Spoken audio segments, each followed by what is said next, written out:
नमस्कार साथियों, हिंदी स्टेनो बढ़ोत वाले चैनल में आपका हार्दिक स्वागत है।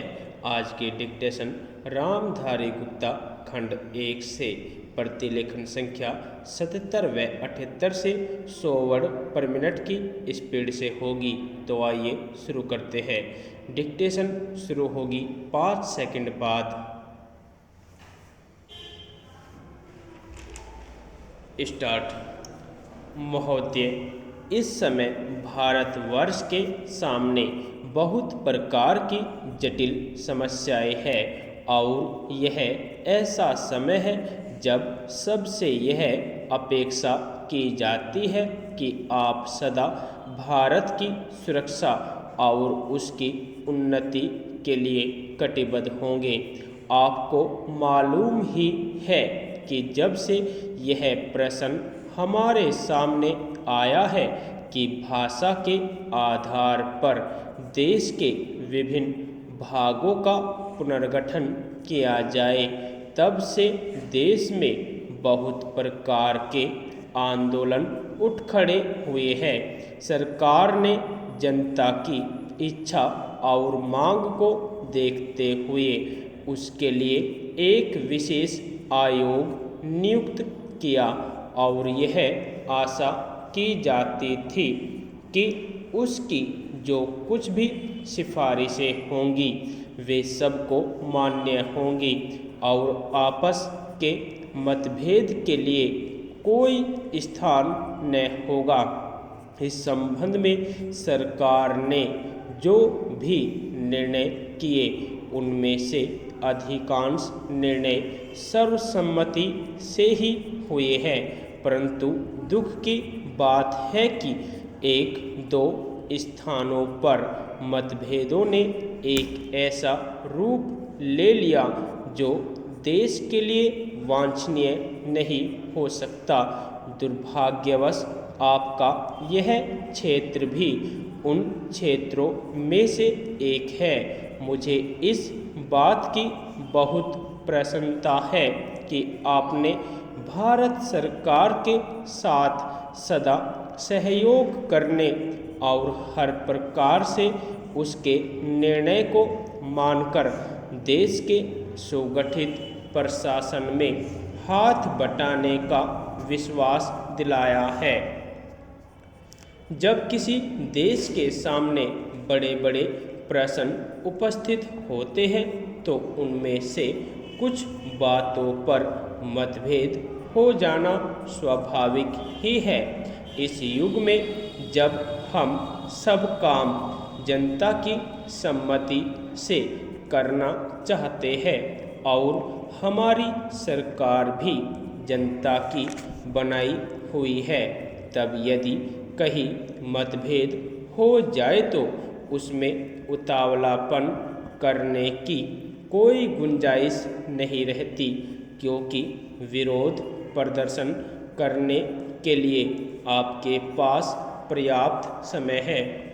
परंतु एक चीज़ जो हम सबको भली भांति जान लेनी चाहिए और जिसके संबंध में किसी प्रकार के मतभेद की गुंजाइश नहीं होनी चाहिए, वह यह है कि चाहे हमारे मतभेद कितने ही अधिक क्यों न हो, उनको सुलझाने का एक ही उपाय है और वह उपाय यह है कि इस संबंध में निर्णय आपस में बातचीत करके तथा एक दूसरे को समझा बुझा कर किए जाए, डंडों और पत्थरों से नहीं।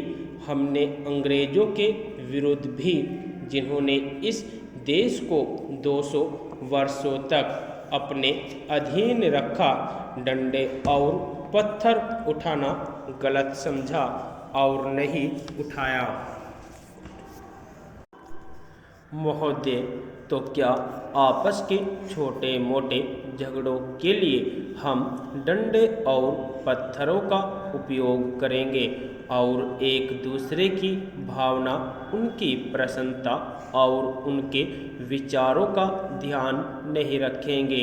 मैं जानता हूँ कि जिस समय इस योजना के विषय में विचार हो रहा था और रुपये पैसे की कमी के कारण कुछ लोगों को इस बात का संदेह था कि इसको किया जाए या नहीं, उस समय राजस्थान और मध्य भारत ने करोड़ों रुपये जमा करके अपना उत्साह प्रदर्शित किया।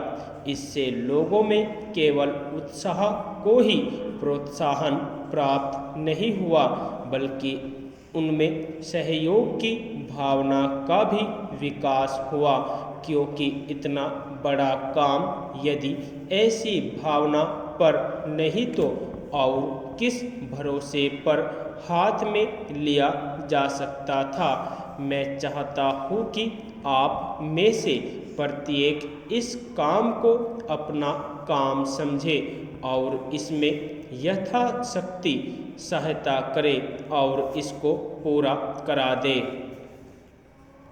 कल मैंने सुना और मुझे यह देखकर प्रसन्नता भी हुई है कि आप लोगों ने यहाँ पर किसी एक ही स्थान से नहीं बल्कि सारे भारतवर्ष से आदमियों को बुलाया है और वे आकर काम कर रहे हैं। बहुधा ऐसा होता है कि ऊंचे ऊंचे पदों पर बड़े बड़े अधिकारी दूर दूर से आते हैं, पर जो काम कठिन समझा जाता है उसको स्थानीय लोग ही करते हैं। इसके विपरीत मैंने यहाँ यह भी देखा कि केवल ऊंचे पदों पर ही नहीं बल्कि पत्थर तोड़ने तथा पत्थर काटने जैसा ठेठ मजदूरी का काम, जो कठिन काम होता है, मद्रास से लोग आकर कर रहे हैं। यह हर्ष की बात है। वे तो मजदूरी के लिए ही आए हैं, परंतु इतनी दूर से आने जाने में उनको सारे देश का ज्ञान हो जाएगा और जितने दिन वे यहाँ रहेंगे उनका यहाँ के लोगों से प्रेम और संपर्क पैदा हो जाएगा, जो सारे देश के लिए अत्यंत आवश्यक है। यह देश इतना बड़ा है और इसके निवासी इतने अधिक है कि जब तक सब राज्यों के लोगों का परस्पर थोड़ा बहुत परिचय कराने का विशेष प्रयत्न नहीं किया जाएगा, तब तक सबका सहयोग नहीं मिल सकता। हमारे पूर्वजों ने इस सारे देश को सदा ही एक माना और इसीलिए जब शंकराचार्य जी ने दिग्विजय की तो उन्होंने हिंदुस्तान के चारों कोनों में 4 मठ स्थापित किए। प्रत्येक स्त्री पुरुष के लिए चारों मठों का दर्शन करने का महात्म्य है। यदि आपको डिक्टेशन अच्छी लगी हो तो हमारे चैनल को सब्सक्राइब करें तथा वीडियो को लाइक व शेयर भी करें। धन्यवाद।